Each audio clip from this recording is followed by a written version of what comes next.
जी अस्सलाम वालेकुम class. I hope आप सब खैरियत से होंगे।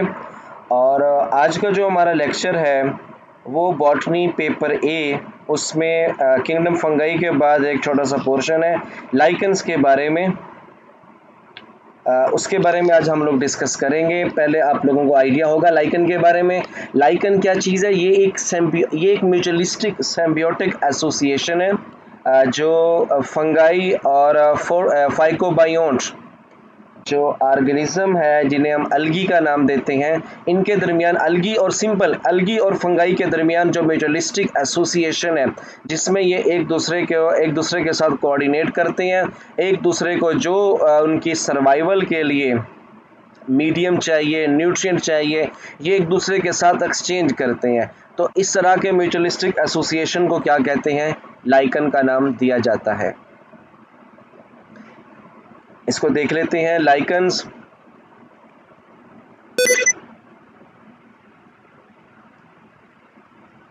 Lichens are an association consisting of a phycobionts. आप देखें अलगी को क्या कहते हैं? फाइको यानी फाइकोलॉजी से स्टडी ऑफ अलगी, इसको फाइकोलॉजी का नाम देते हैं। एंड अ माइकोबायोन्ट, माइको का जो वर्ड है ये फंगस के लिए यूज होता है। Growing together to form a plant body of recognisable structure and appearance. के अलगी और फंगाई के दरमियान जो म्यूचुअलिस्टिक एसोसिएशन है, तो इन दोनों के मिलने से एज अ होल एक बॉडी बनती है जिसे लाइकन का नाम दिया जाता है। इसको हम लोग इजीली रिकॉग्नाइज भी कर सकते हैं। इसके अपीयरेंस है, डिफरेंट मार्फोलॉजी होती है जिसकी बेस पे हम लोग इसे इजीली पहचान भी लेते हैं और इसकी स्टडी भी की जाती है। अब तक इसकी 18,000 से लेके 20,000 के करीब स्पीशीज इसके डिस्कवर हो चुकी हैं। नेक्स्ट हम देखेंगे अलगी का लाइकन के बारे में, इसके जर्नल अकाउंट्स ऑफ लाइकन। इसकी अकरंस क्या है?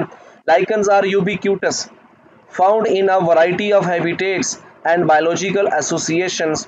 These occur in wide range of habitat from Arctic to Antarctic and all regions in between. यानी ये हर जगह पे पाए जाते हैं, हर तरह के इन्वायरमेंट में पाए जाते हैं। These are found exposed on bare rocks in deserts. Saxicolous इसे नाम देते हैं, जो कि बेयर रॉक्स वगैरह पे पाए जाते हैं लाइकन। इसी तरह ऑन बार्क ऑफ ट्रीज, जो कि दरख्तों के तनों के ऊपर पाए जाते हैं, उन्हें कॉर्टिकोलस का नाम देते हैं। ये लाइकन्स की नेम है उनकी मार्फोलॉजी की वजह से और उनकी अकरेंस की वजह से। बहुत सारे लाइकन ऐसे हैं जो वुड के ऊपर डायरेक्ट ग्रो करते हैं, इसे लिग्निकोलस का नाम देते हैं। जो ऐसे ओपन एरिया के ऊपर ग्रो करते हैं, ग्राउंड्स पे ग्रो करते हैं, उन्हें टेरिकोलस का नाम देते हैं। और जो समंदर के किनारे पे जो चट्टानें वगैरह पड़ी होती हैं, पत्थर वगैरह पड़े होते हैं, स्टोन रॉक, जैसे हम कहते हैं ना रॉकी कोस्टल लाइन, ऐसा साहिल समंदर, ऐसा समंदर का किनारा जहाँ पे पथरीली चीज़ें पड़ी हों, उनके ऊपर जब ये ग्रो करते हैं तो इन्हें सिलिकियस, तो ये वहाँ पे ग्रो करते हैं। इसी तरह कुछ होते हैं जो हॉट सिलिकियस रॉक्स फ्रेश वाटर पे ग्रो करते हैं, और इसी तरह फ्रोजन सबस्ट्रेटा ऑफ पोलर रीजन। और इवन कुछ तो लाइकन ऐसे हैं जो कि पोलर रीजन पे, जहाँ पे आइस कैप्स हैं, बर्फानी चोटियाँ वगैरह, ये वहाँ पर भी ग्रो करते हैं। ये है इसकी अक्रंस के बारे में। इसके जो कंपोनेंट्स हैं लाइकन के, वो दो मेन कंपोनेंट है, फोटोबायोन्ट्स और फोटोबायोन्ट, एंड देन कौन सा है? माइकोबायोन्ट्स है। ये दो अहम इसके कंपोनेंट्स हैं। पहले हम लोग देखेंगे अलगल कंपोनेंट्स और फोटोबायोन्ट, जिन्हें फाइकोबायोन्ट्स का नाम भी देते हैं। अच्छा, यहाँ पे आप लोग देखेंगे भी पहले फाइको का नाम कहा और अब इनको नाम दे रहे हैं फोटोबायोन्ट का। अब यहाँ पे आप लोगों ने नोट करना है, फाइकोबायोन्ट अलगी को कहेंगे। अब फोटोबायोन्ट उसे कहते हैं ऐसा लिविंग ऑर्गेनिज्म जो सनलाइट को यूज करे, यानी सनलाइट को यूज करके अगले अपना मैकेनिज्म को भी रन करे, खासतौर पे फोटोसिंथेसिस को। तो ऐसे जानदार जो कि लाइट को एब्जॉर्ब करके फोटोसिंथेसिस करें, हम उनको फोटोबायोन्ट कहते हैं। और लाइकन के अंदर फोटोबायोन्ट कौन है? वो फाइकोबायोन्ट है, यानी अलगी है। About 24 species are involved in lichen formation. Most of these belong to the blue-green algae such as Clothrus है, Nostoc है, Stegonema है, while the others are green algae. Coxomyxa है, Myresia है, उसके बाद Pseudoteribauxia है। देन नंबर 4 पे जो कि ग्रीन अलगी से आता है, टेरिबॉक्सिया आ जाता है। ये क्या चीज़ है, ये अलगी से ताल्लुक़ रखते हैं, ग्रीन अलगी से। और आप लोगों को बताता चलूँ कि जो फाइकोबायोन्ट या फोटोबायोन्ट है, इनके अंदर दो आते हैं। ब्लू ग्रीन अलगी भी लाइकन में हिस्सा लेती है और ग्रीन अलगी लाइकन में हिस्सा लेती है। जो पहले तीन का जिक्र है लाइन नंबर 2 के अंदर, क्लिथरस है, नॉस्ट्रॉक है, स्टिगोनिम है, ये तीन ब्लू ग्रीन अलगी से ताल्लुक़ रखते हैं और एज अ फोटोबायोन्ट लाइकन में पाए जाते हैं। इसी तरह जो आगे 5 है लाइन नंबर 3 के अंदर, ये है ग्रीन अलगी से बिलोंग रखने वाले उनके organism. The algal component represent about 7% of total thallus volume and are usually limited to the subsurface layer of thallus। अच्छा, यहाँ पे होता ये है सब सरफेस, यानी कि जो लाइकन मौजूद कैसे होता है कि जहाँ कहीं पर भी लाइकन होगा, नीचे होगा ये फोटोबायोन्ट और ऊपर होगा कौन, फंगाई।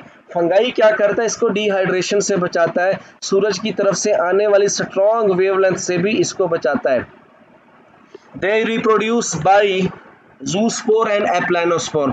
जूस्पोर ऐसे होते हैं जिस स्पोर के साथ फ्लैजेला अटैच हो, और एप्लानोस्पोर उन्हें कहते हैं जिनके साथ फ्लैजेला अटैच ना हो। तो ये दो तरह के स्पोर बना के, जूस्पोर और एप्लानोस्पोर बना के अपनी ग्रोथ भी करते हैं, रिप्रोडक्शन भी करते हैं। जी, ये हो गया इसका अलगल कंपोनेंट। नंबर 2 पे आता है इसका फंगल कंपोनेंट।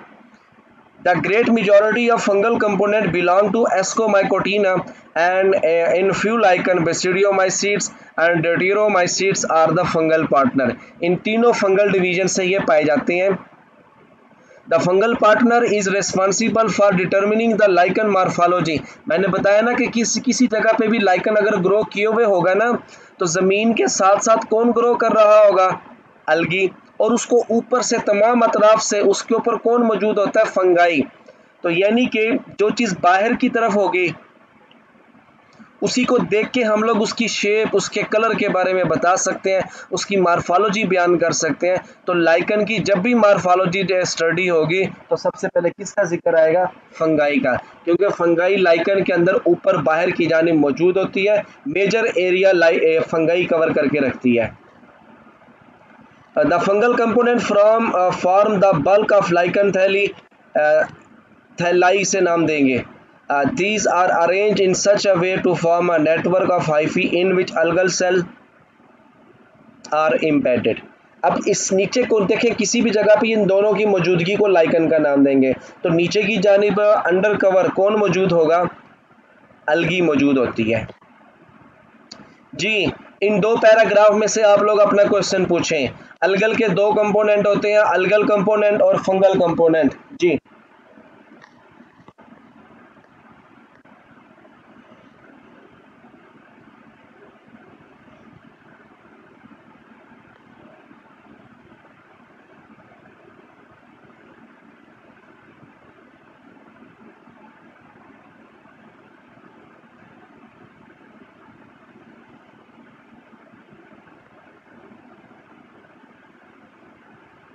जी, ये दोनों आप लोगों को क्लियर हो गए, अलगी के लाइकन के कंपोनेंट्स बताएं। जी सर, क्लियर हो गए। जी, उसके बाद है मार्फोलॉजी। देखिए, ये हो गए दोनों कंपोनेंट। नंबर जो नेक्स्ट आएगा वो आएगा लाइकन की मार्फोलॉजी। देखिए, लाइकन क्या है, एक ऑर्गेनिज्म है, फोटोसिंथेसिस भी कर रहा है, अदर फंक्शन भी परफॉर्म कर रहा है। तो लाइकन की बॉडी को हम लोग थैलस का नाम भी देते हैं। Morphology of lichen. The body of lichen is a thallus ranging from grey to greyish green in color. Grey to greyish green in color. In some species, thallus may be yellow, red, orange, and brown in color.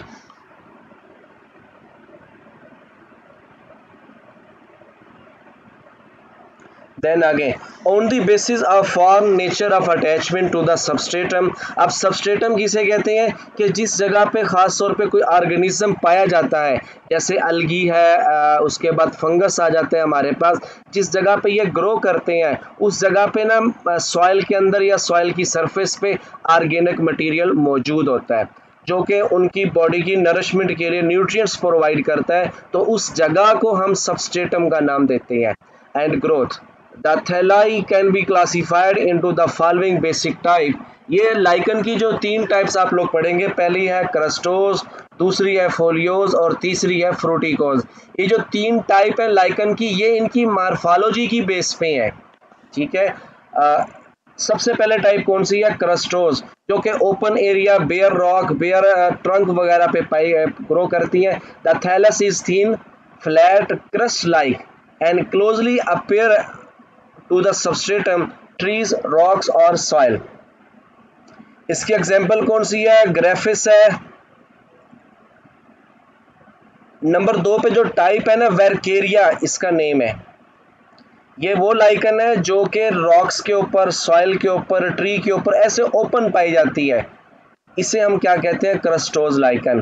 ग्रेफिस है, वर्केरिया है, haematoma है और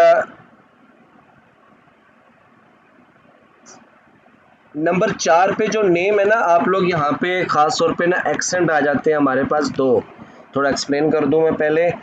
हम लोग ना mostly जो English पढ़ते हैं वो हम लोग पढ़ते हैं बरतानिया की, ऑक्सफोर्ड की, और जो हम लोग मोस्टली एक्सेंट जो हम लोग फॉलो करते हैं वो फॉलो करते हैं हम लोग अमेरिका का, ठीक है। अब यहाँ पे नंबर 1 पे कौन सी एग्जांपल है क्रस्टोज लाइकन की? ग्रेफिस है, वेरकेरिया है, हीमाटोमा है और नंबर 4 पे आता है लेक्नोरा। इसे क्या नाम देंगे? लेक्नोरा इसे पढ़ते हैं। ये 4 लाइकन है जो कि क्रस्ट की फॉर्म में होती हैं। The lichens with crustose appear as crust and are associated with substratum to intimately that they cannot be separated from them। ये रॉक्स के ऊपर, ट्री ट्रंक के ऊपर बड़ी स्ट्रांगली अटैच होते हैं। ये है क्रस्टोज लाइकन जो कि क्रस्ट की फॉर्म में होता है। नंबर 2 पे हमारे पास आ जाता है foliose lichen. The lichen, the thallus is flat, leaf like, lobed and branched. ये लीफ की तरह हमें नजर आता है। It is attach to substratum with the help of attaching organs called rhizines, जिन्हें राइजाइट्स का नाम भी देते हैं। फाइसिया है, गायरोफोरा है, पारमेलिया। ये 3 इसकी एग्जांपल है, Physcia, Gyrophora and Parmelia. these three example of foliose lichen जो कि लीफ लाइक होता है। नंबर 4 पे हमारे पास आते हैं fruticose. The thallus is erect and pendent, cylindrical and branch. इसका जो फ्रूटिकोज थैलस होता है, ये क्या होता है? फोलियोज लाइकन से थोड़ा एडवांस होता है। ये किस तरीके से मौजूद होता है? ये यानी कि लीफ जिसके ऊपर एक से ज्यादा पैटर्न बने हो, उस तरह से ये हमें नजर आता है। ब्रांच्ड होता है। दीज आर बश लाइक, जिसे हम लोग बुश भी पढ़ते हैं, झाड़ी। Like in appearance, they are attached to substratum through basal portion composed of strand of densely packed hyphae। hyphae के जरिए ये अपने substratum के साथ अटैच होगा। The common example are Osmia and Byaria। Osmia and Byaria ये 2 examples हैं किसकी? फ्रूटिकोस की। ये जो 3 टाइप ये आप लोगों को नजर आ रहा है। सबसे पहले देखें, ये है हमारे पास नंबर ए पे जहाँ पे कर्सर है। ये किस तरीके से मौजूद है? ये क्रस्ट फॉर्म में होता है, बेयर रॉक्स के ऊपर, बेयर ट्रंक के ऊपर ये ग्रो किए हुए होता है। दूसरी हमारे पास है फोलियो, जैसे ये लीफ की तरह हमें नजर आ रहा है। और नंबर 4 पे कौन सा है? फ्रूटिकोज लाइकन है, वो ब्रांचेस की फॉर्म में मौजूद होता है। ये आप लोगों को नजर आ रहा है। Internal structure of thallus on the basis of, देखें, on the basis of distribution of algal cell the lichen thalli are of 2 types. देखें, लाइकन का जो इंटरनल कंपोनेंट है वो है अलगी, आउटर कंपोनेंट कौन सा है? फंगाई। ये इस तरीके से मौजूद होते हैं। अब इंटरनल कंपोनेंट के बारे में है नंबर 1 पे लाइकन का जो थैलस है उसकी पहली टाइप बनती है होम्योमेरस है। In these thalli the algal and fungal component are more or less evenly distributed throughout the thallus. यानी इस पूरे थैलस के अंदर इन दोनों अलगी और फंगाई, इन दोनों कंपोनेंट्स की, इन दोनों पार्टनर्स की इक्वल नंबर नहीं होते, ये बेतरतीब मौजूद होते हैं, ठीक है। और किसी जगह पर इनकी ये तादाद में ज़्यादा होंगे, किसी जगह पर ये तादाद में कम होंगे। लेस इवनली डिस्ट्रीब्यूटेड है। इन कॉलमीला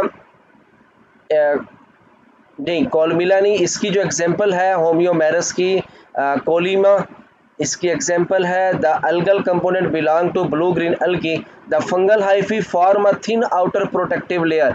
आप लोगों को पता है कोई भी लाइकन है, कम्प्लेक्स है या सिंपल है, आउटर जो पोर्शन है, आउटर मार्फोलॉजिकल पोर्शन है, वो फंगस ने बनाया होता है। Only a few lichen mostly crustose possess such thalli. Homoiomerous है। दूसरा हमारे पास है हेट्रोमेरस है। हेट्रोमेरस का आइडिया ले लें, वो ये होता है कि लाइकन में जो दो कंपोनेंट है अलगल और फंगाई, इन दोनों की तादाद उस लाइकन के अंदर इक्वली होती है। In these thalli, the algal cells form a distinct layer, usually toward the upper side. The main bulk of thallus is formed by fungal hyphae. The thalli of most foliose and fruticose lichen are heteromerous. इनकी तादाद specific होती है।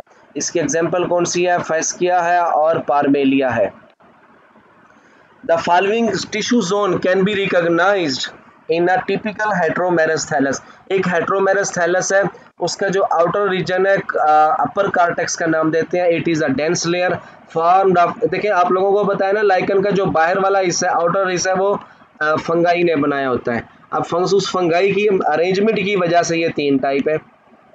पहले में क्या है? It is the dense layer formed of interwoven fungal hyphae which act as protective और colloidal water retaining layer. अब देखें जो लाइकन के अंदर जो अलगी है, फोटोसिंथेसिस करना है इसने, पानी वगैरह को ये रिमूव भी करते हैं, लेकिन जिस वक्त इन्होंने क्या कहा है कि अपर कार्टेक्स,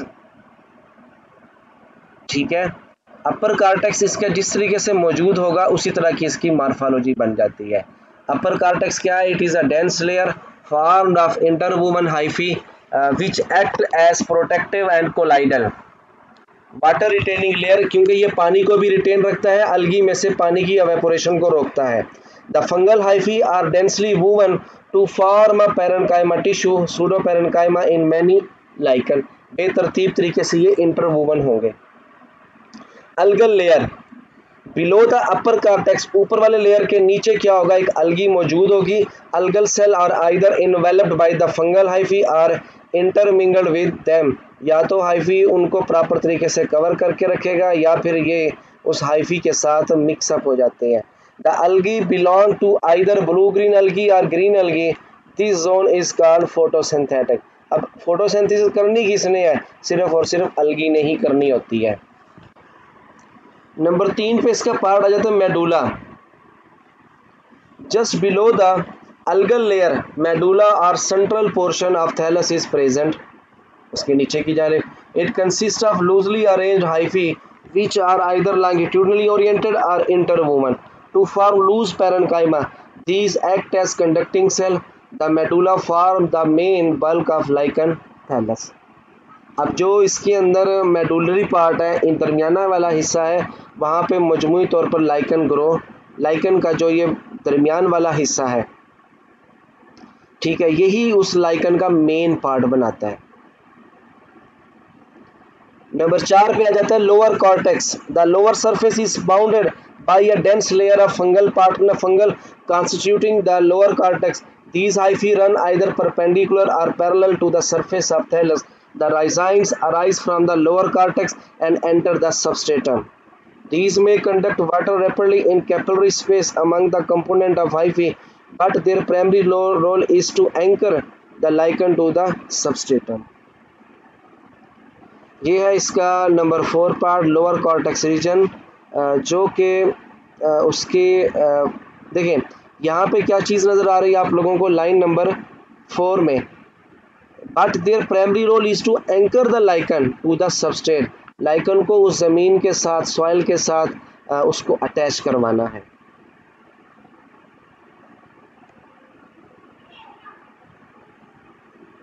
जी, इन 2 पेजेस में से आप लोग अपने क्वेश्चन पूछें, 3 पेजेस में से।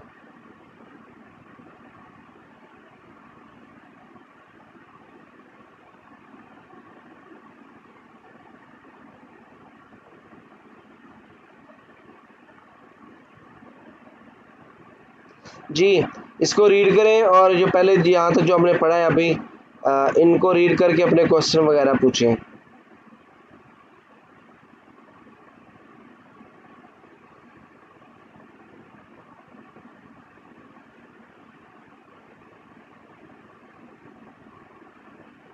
जी समझ आ गई आप लोगों को?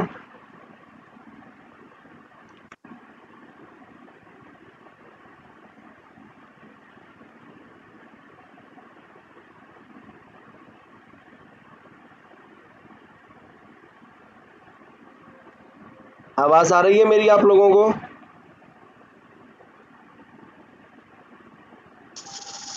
जी सर, आवाज भी आ रही है और समझ भी आ रही है।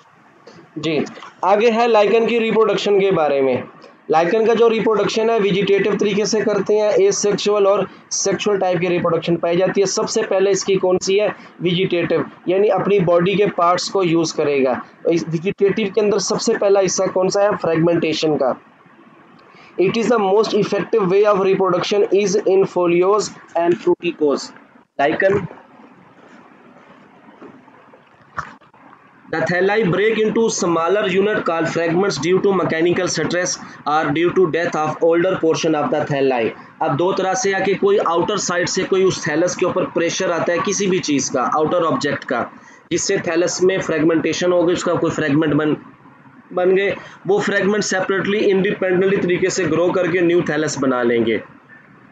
और दूसरा उसके बाद है due to death of older portion of thalli. अब यानी कि एक लाइकन को ग्रो किए हुए 1 महीना हो गया है और वो ग्रो करता जा रहा है, 1 से 2, 2 से 4 नए सेल बनते जा रहे हैं। जो ओल्डर पोर्शन है किसी तरीके से उसके अंदर नेक्रोसिस या एपोप्टोसिस हो जाती है, तो उसकी डेथ हो गई, ठीक है। तो उसकी वजह से भी क्या बनेंगे? बॉडी में फ्रेगमेंट्स बनेंगे। वो जब वो टूटेगा एक अलग होगा तो बाकी उसके करीब वाले हिस्सों को भी वो डैमेज करेगा, उनको सेपरेट करेगा, यूं एक से ज़्यादा सेगमेंट बन जाते हैं।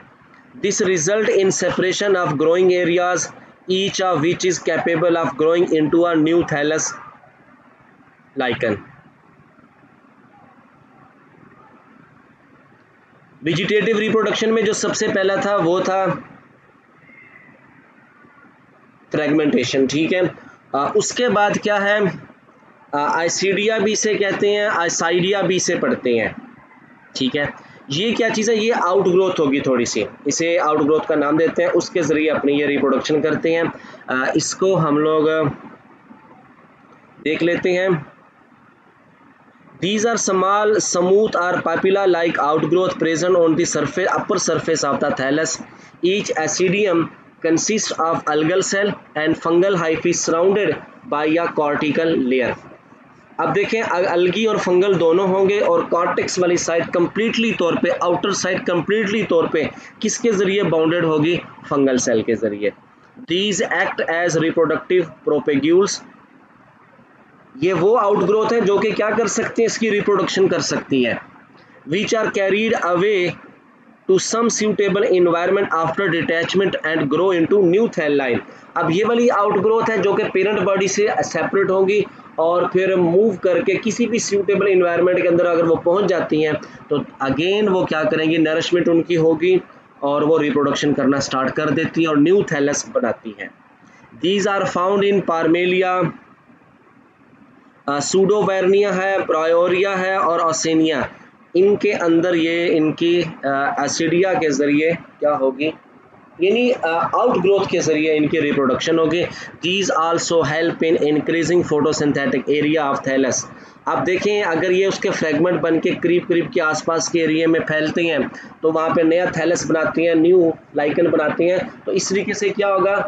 फोटोसिंथेटिक उनका जो एरिया है वो भी इंक्रीज हो जाए, क्योंकि ज़्यादा एरिया पे कौन होंगे? देखें, एक जगह पे 5 फुट के एरिया में लाइकन है और एक जगह पे फ्रेगमेंटेशन या अपनी आउटग्रोथ बना के 500 फुट के एरिया कवर कर लिया, तो ज़्यादा से ज़्यादा फोटोसिंथेसिस हो गया। दूसरा इनके पास है सोरेडिया। जी, इसको आप लोग रीड करें, सोरेडिया को।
जी इसे पढ़ लिया आप लोगों ने? सोरेडिया क्या है, चीज है ये?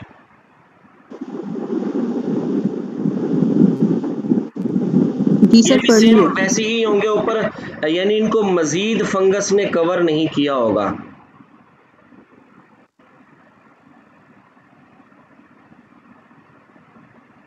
क्लियर हो गया ये?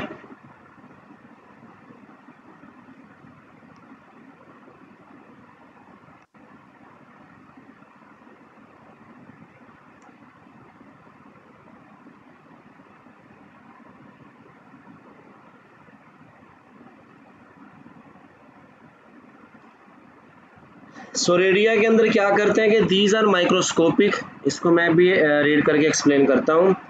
These are microscopic bud like outgrowth of algal cell. Algal cell की ये क्या होगी, आउटग्रोथ होगी जो कि लाइकन से बाहर निकली होगी। इनको मजीद ऊपर फंगस ने कवर नहीं किया होगा। The developing soredium ruptures cortex and to become exposed. Therefore, these appear as special pustule like areas called soredia on thallus. The soredia are dispersed by wind. अब ये वाला जो पार्ट है ये विंड के जरिए डिस्पर्स होंगे सूटेबल एरिया में और न्यू अपनी ये ग्रोथ करते हैं। ये दोनों देखें सीडिया और सोरेडिया दोनों मिलते जुलते हैं, एक ही तरह के। देखें पारमेलिया के अंदर ठीक है, पारमेलिया अपनी वेजिटेटिव रिप्रोडक्शन एसिडिया के जरिए भी करता है, सोरेडिया के जरिए भी करता है। वहाँ पे कॉर्टेक्स कवर करके रखता है, यहाँ पे कॉर्टेक्स कवर करके नहीं रखता। ब्लास्टिडिया के जरिए कौन अपनी रिप्रोडक्शन करता है? इन सम लाइकन फाइसिया है। सर एक्सक्यूज मी जी सर, एक क्वेश्चन है कि इन्होंने कहा है कि वो पहले तो ये बात है ना कि जो ये जो फंगी होती है ये इसको ना वो प्रोटेक्शन देती है जी क्योंकि सर ये जो एलगी होती है ये बहुत ज्यादा मतलब नाजुक किस्म की होती है। आप इसमें ये कह रहे हैं कि वो कॉर्टेक्स उसकी खत्म हो जाएगी, कॉर्टेक्स के बगैर होगा, तो सर क्या वो डैमेज नहीं हो जाएगी?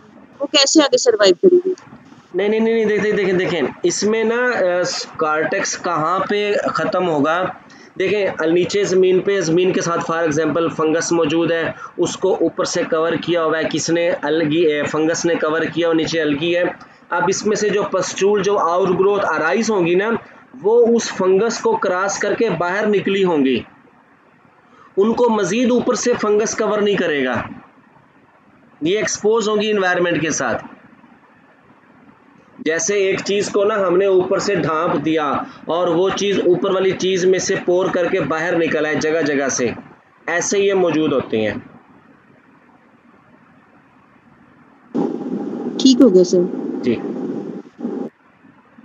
इसमें ये नहीं कि भी सारे उसके कंप्लीट उसके ऊपर से फंगस हट जाएगा, नहीं, सिर्फ जहां से आउटग्रोथ होगी ना वो एक्सपोज होंगे। आगे है ब्लास्टिडिया के जरिए कैसे करते हैं कि इन सम lichens फाइसिया yeast like segmented propagules known as blastidia are found which develop into new thallus upon detachment। अब कुछ और ये लाइकन है, इनमें भी क्या बनेगी, इसके अंदर भी प्रोपेग्यूल्स बनेंगे, आउट ग्रोथ वगैरह बनेगी जो कि पेरेंट बॉडी से डिटैच होके न्यू बॉडी बनाते हैं। एसेक्सुअल रिप्रोडक्शन किसके ज़रिए करते हैं, ये स्पोर्स बनाते हैं। उनमें स्पोर किस टाइप के होंगे, कोनिडिया, पाइकनीडिया एंड ओइडिया फॉर्मेशन के ज़रिए ये अपनी एसेक्सुअल रिप्रोडक्शन करते हैं। और सेक्सुअल रिप्रोडक्शन किसके ज़रिए करते हैं, sexual reproduction scenes as the lichen thalli have a dual nature, therefore sexual reproduction of both the partner is discussed here under separately। अब दोनों की अलग अलग है, देखिए क्योंकि दो अलग अलग ऑर्गेनिज्म है, दोनों ने अपनी अलग अलग तौर पे रिप्रोडक्शन करनी है। सबसे पहले है माइकोबायोन्ट। माइकोबायोन्ट यानी कि ये हमारे पास कौन आएंगे, फंगस आएगी। Some of the fungal partner of lichen may belong to ascomycotina, basidiomycotina or deuteromycotina, therefore they reproduce by formation of their characteristic spore, the ascospore, basidiospore and spermatia. Spermatia किसका, रेटिरोमाइकोटिना से आएगा। These spores are released from the lichen thallus and germinate to form mycelium that combine with free algal cell under favorable condition to synthesize the lichen thallus। समझ आ गई इस बात की। जो fungus यानी कि जिस कैटेगरी का फंगस होगा वो अपनी कैटेगरी का स्पोर बनाएगा, वो स्पोर जर्मिनेट करके न्यू फंगस बनाएगी। अगर उसका कांटेक्ट हो जाता है अलगी के साथ तो दोनों मिलकर लाइकन बना देंगे। उसके बाद हमारे पास है सेक्सुअल रिप्रोडक्शन इन एस्कोलाइकन।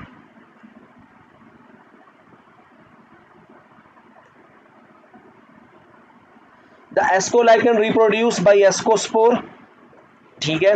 ये एस्कोमाइसीड्स होंगी इस लाइकन के अंदर, यानी इस लाइकन के अंदर जो फंगस होगी वो एस्कोमाइसीड से होगी। By ascospore produce in asci which are arranged in ascocarp cup shape apothecium or flask shape perithecium as describe in Physcia as type specimen. ये भी वही पुरानी बात है। अब हमारे पास है लाइकन की इम्पोर्टेंस, जो कि मोस्ट इम्पॉर्टेंट यहाँ पे हमारे पास पोर्शन है। ख़ास तौर पे economically the lichen play beneficial role, mostly a few of these are as following. Role in establishing ecosystem. अच्छा, आप लोगों ने देखा होगा सेकेंड ईयर की बायो के अंदर एक टॉपिक है जो कि इकोलॉजी के अंदर एक्सप्लेन होता है सक्सेशन का, कि किसी भी जगह पे न्यू इकोसिस्टम का बनना, न्यू बायोडाइवर्सिटी का बनना, तो उसकी जो इब्तदा है वो लाइकन से होती है। Lichens are pioneer of succession that establishes a terrestrial ecosystem as these initiate soil formation. The lichen growing on rocks secrete organic acid that help in chemical weathering of the rocks. अब इसमें क्या होता है कि किसी जगह पे lichen वगैरह रॉक्स वगैरह पे ग्रो करते हैं, तो ऐसा ऐसा उनकी जो लाइकन के अंदर जो हाइफी है, जो फंगस है, वो ऐसे केमिकल सेक्रीट करता है कि वो रॉक्स क्या हो जाती है, उसकी वेदरिंग हो जाती है, वो टूट फूट का शिकार हो जाएगी और साइल के अंदर वो टूटी फूटी रॉक से मिनरल्स ऐड हो जाते हैं। जब मिनरल्स ऐड हो जाते हैं तो वहाँ पर अलगी फंगाई वगैरह की ग्रोथ मैक्सिमम हो जाती है, उनकी ग्रोथ की ऑर्गेनिज्म की ग्रोथ के लिए फेवरेबल होती हैं, तो यानी कि न्यू इकोसिस्टम बनाने में ये हेल्प करते हैं। Role in nitrogen fixation the lichen in which algal partner are blue green algae. आप लोगों को पता है कि ब्लू ग्रीन अलगी साइनोबैक्टीरिया के अंदर हेट्रोसिस्ट होते हैं, उसकी चेन में हेट्रोसिस्ट होते हैं जो कि फंगल नाइट्रोजन फिक्सेशन का काम करती हैं, ये काम करते हैं। रोल एज पोल्यूशन इंडिकेटर, जी इसमें ना मैं आप लोगों को बताऊं पोल्यूशन इंडिकेटर कैसे है, गौर से सुनिएगा। किसी एरिया के अंदर ना एयर पोल्यूशन है फॉर एग्जांपल, और एयर पोल्यूटेंट है, ना तो उनकी कोई स्मेल है ना ही उनका कोई कलर है, तो ऐसे पोल्यूटेंट तो हमें ज़्यादा नुकसान पहुंचाएंगे, हमें पता ही नहीं चलेगा भी फिजा में क्या चीज़ है। तो ऐसी तो हम क्या करेंगे, उन एरियाज में जगह जगह लाइकन को लगा देंगे। लाइकन क्या करता है, उन पोल्यूटेंट को एब्जॉर्ब करके अपना कलर चेंज करता है। लाइकन उन पोल्यूटेंट को एब्जॉर्ब करके अपना कलर चेंज करता है, तो हमें पता चल जाएगा इस कलर चेंज की वजह से कि भाई इस एरिया में ये वाला पोल्यूटेंट है। The lichen are important and reliable pollution indicator, ये इंडिकेट करते हैं। These are used to measure atmospheric pollution in industrialised area due to their physiological sensitivity, यानी ये उनको एब्जॉर्ब करके अपना कलर चेंज करता है। The algal partner of lichens are sensitive to sulphur dioxide, therefore can be used to monitor air quality of a particular area.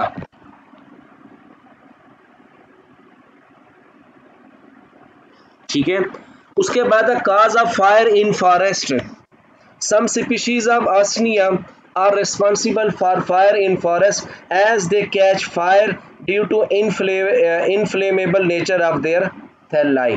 कुछ ऐसे हैं जो कि बहुत जल्दी क्या करते हैं, फ्लेम को अपनी तरफ अट्रैक्ट करते हैं, जिसकी वजह से ये फॉरेस्ट के अंदर फायर का सबब भी बनते हैं।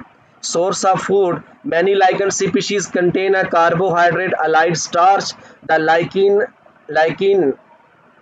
which make them valuable source of food, especially in Antarctic region. For example, Cladonia अच्छा, यहाँ पे मैं आप इसको थोड़ा एक्सप्लेन कर दूं, बाद में हम इसको रीड करते हैं। सोर्स ऑफ फूड ये है कि इसमें जो खास तौर पे जो अलगी है, इसके अंदर देखें ना, लाइकन के अंदर फोटोसिंथेसिस करने वाला कौन है, ऑटोट्रॉफ, वो तो है लाइकन। लाइकन के अंदर कौन है? अलगी। अलगी तरह तरह के क्या करती है? देखिए स्टार्च फील्ड कार्बोहाइड्रेट बनाती है, लाइकिन बनाती है, ये भी केमिकल है, जो कि ख़ास तौर पे उन एरियाज़ के अंदर जैसे एंटार्कटिका का जो एरिया है जहाँ पे आइस कैप्स होती हैं, वहाँ पे ये लाइकन जो ग्रो करते हैं उनको वहाँ पे पाए जाने वाले organism as a source of food इनको यूज़ करते हैं। जैसे फॉर एग्जांपल है कैलेडोनिया रेनफिरा है, commonly termed as reindeer moss, and other tundra lichen serve as food for reindeer, musk ox and other wild animal tundra range। उन Tundra किसे कहती हैं? जहाँ पे आइस कैप्स होती हैं, सारा साल जहाँ पे बर्फ होती है उन एरियाज को टंड्रा कहते हैं। वहाँ पे पाए जाने वाले जो मस्क ऑस्क हैं, रेनडियर्स हैं, वो इनको क्या करते हैं? ये एनिमल उनको बतौर फूड यूज़ करते हैं। Commercial products हैं, a number of commercial products such as dyes used to dyeing woolen and silk fabrics, litmus used as acid base indicator and essential oil for perfume manufacturing are obtained from lichens. Some species of lichen are used in manufacture of soap. The chemical obtained from some lichen are used in tanning leather. Leather industry में use करते हैं। Similarly some species are used in preparation of alcohol and brewing beers, यहाँ पे use होते हैं। Medicinal use क्या है? Many chemical are found in lichen thalli which have medicinal value and are helpful in curing various disease. For example arsenic acid produced by a number of lichen species is used in preparation of antibacterial creams।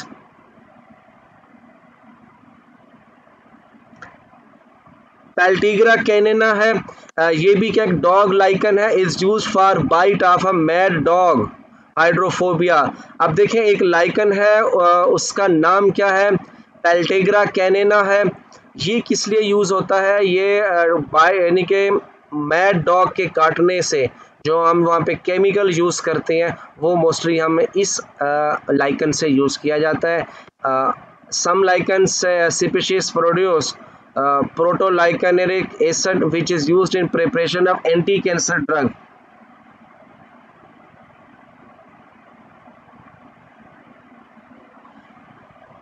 देखिए इसमें page number 226 के ऊपर anti cancer drug बनाने के लिए जो lichen species हम लोग यूज़ करते हैं, मुख्तलिफ लाइकन्स को, उनसे हम लोग एक केमिकल हासिल करते हैं जिसका नाम क्या है? Protolichesterinic acid.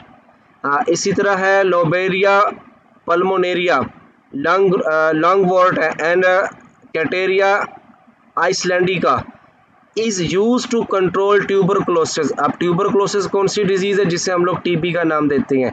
And other pulmonary disease, मुख्तलिफ किस्म के जो लंग्स डिसऑर्डर हैं उनको ट्रीट करने के लिए हम लोग कैटेरिया की स्पीशीज लाइकन यूज करते हैं, उससे हम लोग मुख्तलिफ केमिकल सब्सटेंस हासिल करते हैं।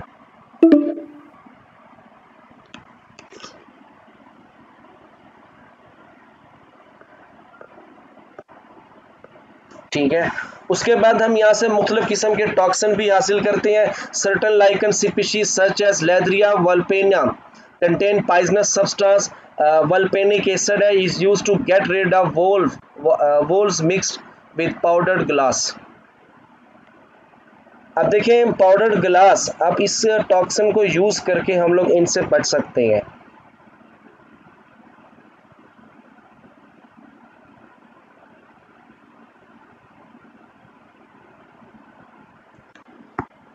आप लोग ने इसकी इम्पोर्टेंस को रीड करेंगे।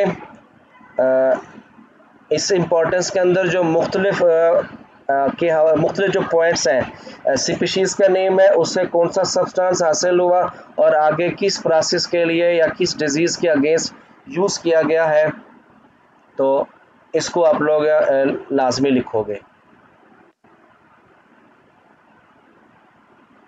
ख़ास तौर पे टॉक्सिन मेडिसिनल है, कमर्शियल प्रोडक्ट है, ये हमारे पास मोस्ट इम्पॉर्टेंट है।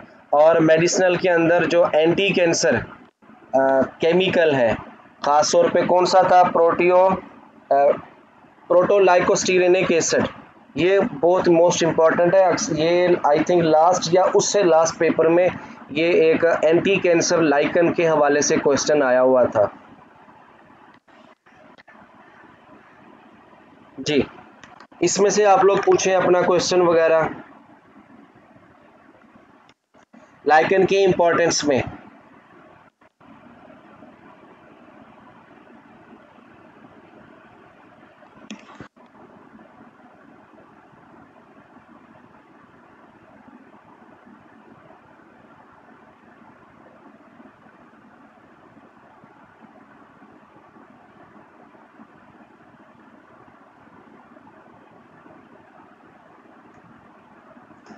जी क्लास, इसमें से पूछें आप लोग अपना पॉइंट जो डिस्कस करना चाहे।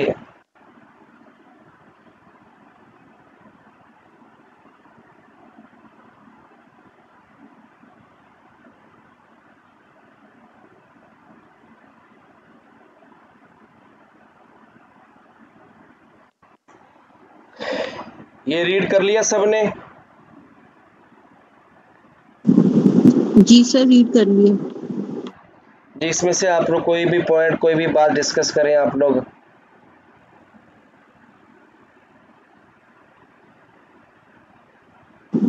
सर ये तो मतलब आपने बताया कि ये नाम सारे याद करके इनको अच्छी तरह लिख लें ताकि फिर इसी तरह के क्वेश्चन इसमें से आएंगे। जी बिल्कुल।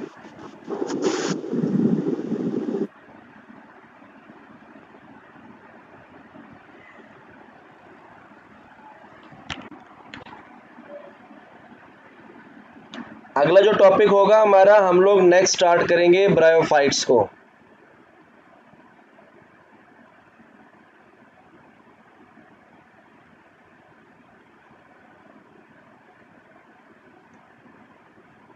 ब्रायोफाइट्स के बाद ट्रेकियो और फिर जमनो और एंजियो, ये हमारी बॉटनी है इंशाल्लाह कंप्लीट हो जाएगी। आप लोग लाइकन वाला टॉपिक आज कंप्लीट हो गया है। फिर भी कोई क्वेश्चन वगैरह होता है आप लोग लाजमी पूछा करें ग्रुप में डिस्कशन पे। अब जो आगे आप लोगों को मैंने कल भी बताया था कि 3 जुलाई से लेके 7 जुलाई तक जो 4 दिन होंगे वो उसमें ग्रुप में डिस्कशन करनी है टोटल। उसमें मैं टॉपिक क्वेश्चंस वगैरह डिस्कस करूंगा जिसमें फिर आप सब लोग पार्टिसिपेट करोगे। वो डिस्कशन हमारी रैंडमली एनी होल डे चलती रहेगी। चलिए आज का ये टॉपिक मैं यहाँ पे एंड करता हूँ। लाइकन ऑलमोस्ट कंप्लीट हो चुका है और नेक्स्ट जो हमारा टॉपिक होगा वो हम लोग ब्रायोफाइट को डिस्कस करेंगे। इसमें से आप लोग इनके नेम वगैरह, एग्जाम्पल और किस लाइकन से क्या केमिकल ऑब्टेन हुआ है, किस चीज़ के लिए है, ये आप लोग एक रफ पेज पे लिख के अपने व्हाट्सएप ग्रुप में लाजमी शेयर करेंगे ताकि अदर मेंबर्स को भी फ़ायदा होगा। आप लोग जब लिखोगे तो आप लोगों को ज़्यादा फ़ायदा होगा। जी आप लोगों ने काम करना है सेकंड टाइम तक, ठीक है। चलिए मैं क्लास को एंड करता हूँ। अब आप लोग अपना ख्याल रखिएगा। अल्लाह हाफिज़।